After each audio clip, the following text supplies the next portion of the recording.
Bonjour la famille, je suis ici aujourd'hui pour partager une histoire qui est malheureusement une réalité d'ici, you know. Ici c'est votre soeur, la vraie de soeur. Si c'est votre première fois, n'oubliez pas, abonnez-vous pour ne manquer aucun contenu de nos vidéos futures. Ici nous parlons de l'immigration vers les États-Unis d'Amérique et nous donnons des conseils qui peuvent vous aider dans vos décisions futures. Nous partageons des réalités d'ici aussi, comme je vais le faire dans quelques instants, ok? La famille, j'aimerais vous rappeler quelque chose, ok? Sachez que peu importe ce que vous êtes au pays, peut-être vous êtes un DG ou bien fondateur d'une grande établissement, bon, je ne sais pas, et que vous avez décidé, de venir aux États-Unis peut-être à travers la loterie visa, ou bien visa d'études, ou bien, bon, visa de travail, je ne sais pas exactement. Sachez que vos autorités, genre le pouvoir que vous avez au pays ne peut pas se transférer ici, ok? Soit vous allez recommencer votre vie à zéro, soit vous allez faire quelques pas en arrière et reprendre votre vie de là, ok?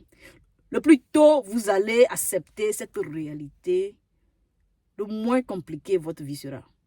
Parce que croyez-moi, la vie ici c'est difficile, c'est compliqué. Chaque jour on essaie de résoudre des équations de mathématiques. Chaque jour.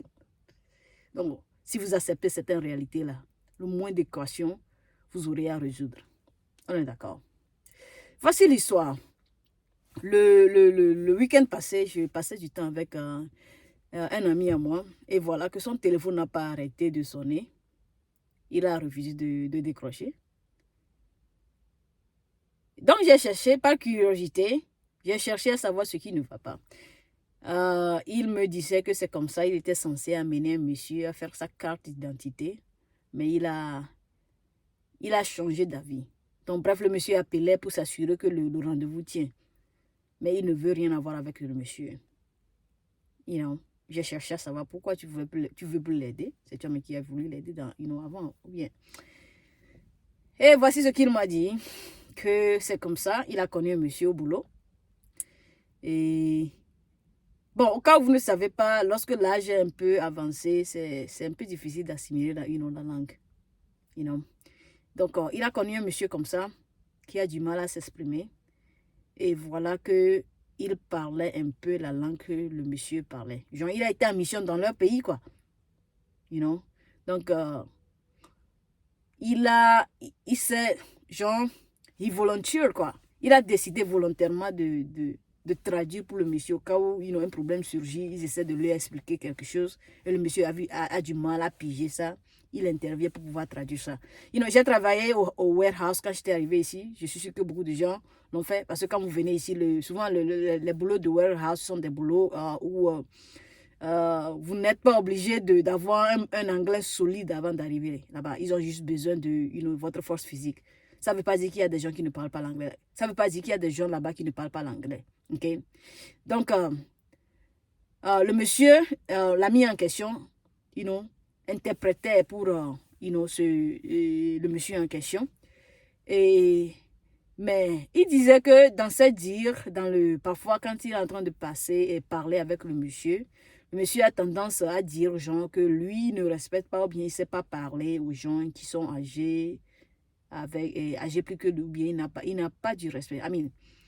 Le monsieur n'a pas utilisé ces mots exactement, mais dans ses dires, c'est ce que tu sous-entends, quoi. Et que le goutte d'eau qui avait débordé la vase, c'était le fait que la fois passée, il a appelé Hey. Et le monsieur était super fâché. Le monsieur l'a bien grondé. Comme si mon ami était son enfant, quoi. Donc, c'est ce qui l'a énervé. Il a décidé de ne pas l'aider. La famille, vous savez quoi? Lorsque vous quittez le pays pour arriver ici, rappelez-vous que vous êtes dans un pays où la culture est soit différente, soit le contraire de ce que vous avez vécu au pays. Ok? Et le seul moyen d'apprendre, c'est d'observer et poser des questions, au lieu de se jeter dans des conclusions directes. Pourquoi? Parce que sûrement certains... ça, c'est arrivé à nous tous, hein? Nous, tous les nouveaux venus, la majorité des gens là. J'aurai la chance d'inviter les gens à venir ici pour partager leur expérience avec vous, y compris moi. Mais la majorité des temps, quelqu'un va vous faire quelque chose où vous aurez envie de gifler cette personne. Parce que ça ne se fait pas. Mais again, c'est leur culture. Si ça ne se fait pas dans ta culture, ça ne veut pas dire que ça ne se fait pas dans leur culture. Je ne suis pas en train de vous demander de jeter votre culture et embrasser la culture américaine. Non.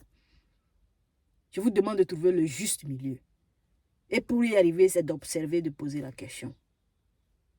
Ok? Et je profite aussi pour dire à ces gens-là qui auront comme sponsor les amis des gens qu'ils avaient connus depuis le pays, ou bien des membres de famille, ou bien, bon, un relatif, quelqu'un que vous connaissez déjà.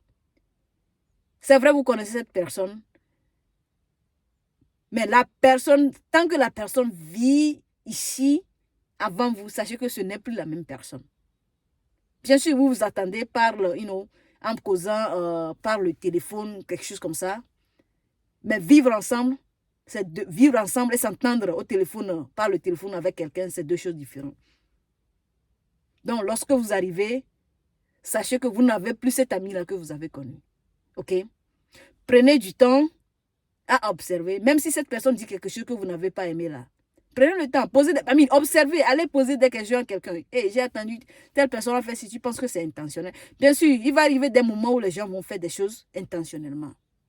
Mais vous ne pouvez pas prendre une décision à la hâte tant que vous ne comprenez pas les circonstances. C'est vraiment important. On est d'accord, la famille. De pareilles choses a fait que des gens sont devenus des chiens-chats comme des chiens-chats avec leurs sponsors. Genre, on les a accueillis, vers la fin, ils sont devenus comme des gens, des ennemis, quoi. Tout ça à cause de manque de communication, à cause de la différence de culture. La famille, faites énormément attention. Ne cherchez pas à vous imposer.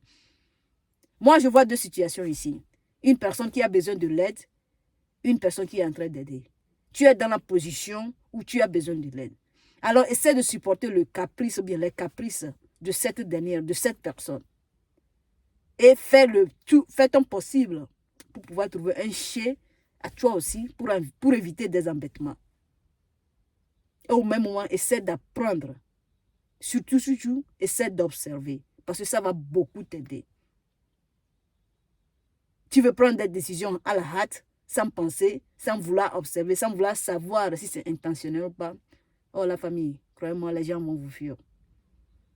Parce que personne n'a amené personne aux États-Unis. Chacun pour soi, c'est chacun pour soi, Dieu pour tous. Donc, si quelqu'un trouve que non, vous voulez vous imposer autour de lui demander à faire des choses que cette personne n'a pas envie de faire, là, la personne va simplement vous fuir. On est d'accord. C'est vraiment important, la famille. J'espère que j'ai assez parlé, mais je pense que j'ai assez parlé. Si c'est votre soeur, la vraie douceur, si c'est votre première fois, n'oubliez pas, abonnez-vous. Et vous avez des questions, laissez ça dans les commentaires. Je suis très ravie de vous répondre. On se dit à plus. Bye bye.